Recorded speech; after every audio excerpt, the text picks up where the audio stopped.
how like GCC automatically includes extended library nowadays? No, yeah, that's me. Yeah, except you have a function which is called sleep that activates randomly, and then you're inaccessible. I've actually been messing around with some interesting like shit with C that isn't Spyro related recently. Cool. I've been reverse engineering a little bit the music software I use, like, cause I'm making like OBS scenes that like transition right when I record, and my first idea was I'll just do it when I press my record button, right? But here's the issue: sometimes I press hotkeys and I'm not in the program. OBS is gonna respond to no matter what, right? So I went through the painstaking effort of figuring out how to find the address that holds like if I'm recording or not in the software, and then also how to find the pointer to that because you know how with Windows software it's dynamically loaded, it's not static like a game would be. So I had to find a pointer that always is pointing to that. And then I wrote a script with the help of ChatGPT because I didn't fully understand how to how process IDs worked in Windows and stuff, so I had it help me explain how that worked.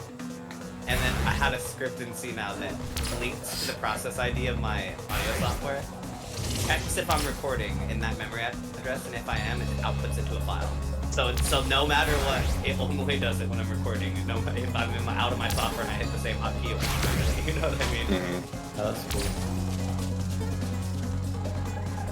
But yeah, actually, as I was talking, that's if you saw like the video, that's about what in theory it would sound like. That is kind of. Yeah, I remember hearing the dynamics in that.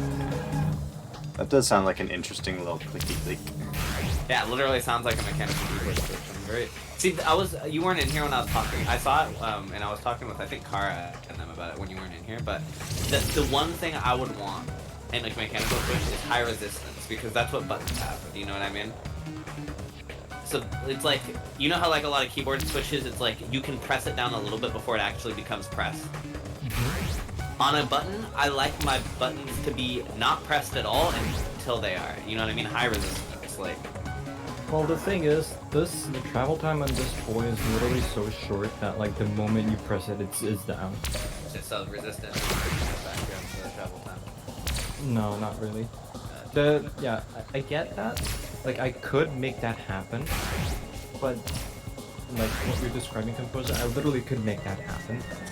But then you literally just have the same thing as you had before, except you have the very low. So I can't make that happen. Well, I think they'd be surprised, right? But a lot of people want what they have, right? You know what I mean? Like a lot of people who speedrun, they don't want a different. Well, I'm not gonna speak for everyone, right? Some people do want something completely different. But I feel like a lot of people, from what I hear from a lot of like speedrunners, is that they want a controller that feels like what they have, but is simply just reliable. Pretty much.